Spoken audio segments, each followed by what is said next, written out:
வணக்கம். தமிழ் ஃபுட் கார்னர்ல புடலங்காய் சில்லி பண்ண போறோம். புடலங்காவை இந்த மாதிரி செஞ்சு கொடுத்தோம்னா எல்லாருமே விரும்பி சாப்பிடுவாங்க. ஸ்கூல் விட்டு வர குழந்தைங்களுக்கு இதை ஈவினிங் டைம் ஸ்நாக்காவும் செஞ்சு கொடுக்கலாம். சாம்பார் சாதம், தயிர் சாதம் இதுக்கெல்லாம் சைட் டிஷ்ஷா வச்சு சாப்பிட்றதுக்கும் ரொம்ப நல்லா இருக்கும். இப்ப எப்படி பண்றதுன்னு பார்க்கலாம். இது வரைக்கும் தமிழ் ஃபுட் கார்னர் சேனலை சப்ஸ்கிரைப் பண்ணாதவங்க சப்ஸ்கிரைப் பண்ணிக்கங்க. 1/4 கிலோ புடலங்காய் எடுத்து வச்சிருக்கேன். மேல உள்ள வெள்ளை பகுதியை நீக்கிட்டு வாஷ் பண்ணி கட் பண்ணிக்கலாம்.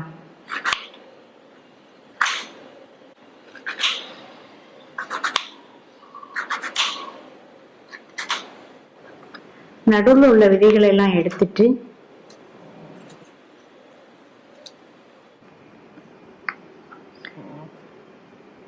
நீல நீல பீசஸா கட் பண்ணிக்கலாம்.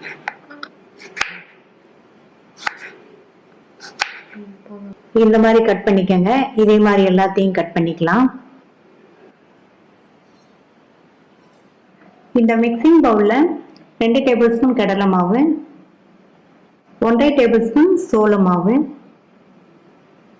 1/2 டேபிள் ஸ்பூன் மைதா மாவு, 1/2 டேபிள் ஸ்பூன் அரிசி மாவு, 1/2 டீஸ்பூன் கரம் மசாலா தூள், 1/2 டேபிள் ஸ்பூன் தனி மிளகாய் தூள், இதுக்கு தேவையான அளவு உப்பு. இப்ப எல்லாத்தையும் நல்லா ஒண்ணா மிக்ஸ் பண்ணிக்கலாம்.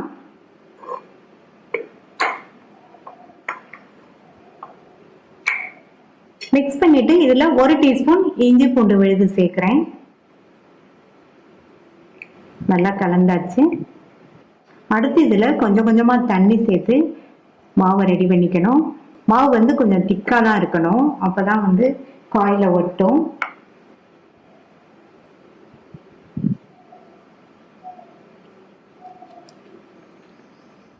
மாவை வந்து நீங்க கரெக்டான கன்சிஸ்டன்சில கலந்துக்கங்க, அப்பதான் காயில மாவு ஒட்டும். இப்ப மிக்ஸ் பண்ணியாச்சு. மாவு பாத்தீங்கன்னா இந்த திக்னஸ்க்கு இருக்கணும். கடைசி அதுல 2 பிஞ்ச் சமையல் சோடா சேர்க்கிறேன். சேர்த்துட்டு நல்லா கலந்துருங்க. இந்த மாவுல நம்ம கட் பண்ணி வச்ச பீசஸ சேர்த்துட்டு இந்த மாதிரி எண்ணெயில டிப் பண்ணி சேர்க்கணும். எண்ணெய் விட்டு சூடாயிடுச்சு. ஒவ்வொரு பீஸா எடுத்து மாவுல டிப் பண்ணி எண்ணெயில சேர்த்துக்கலாம்.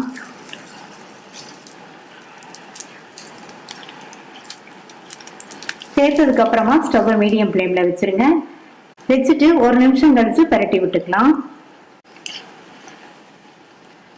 நல்லா இந்த மாதிரி பரட்டி விடுங்க. நான் இதுல ஃபுட் கலர் சேர்க்கல. நீங்க விருப்பப்பட்டீங்கன்னா கொஞ்சமா நம்ம மாவு ரெடி பண்ணும்போது கொஞ்சம் ஃபுட் கலர் சேர்த்துக்கங்க. பரட்டி விட்டு நல்லா ஃப்ரை ஆயிடுச்சு.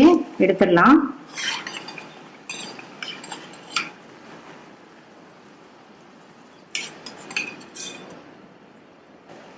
எல்லாத்தையும் இதே மாதிரி போட்டு எடுத்துட்டு பார்க்கலாம்.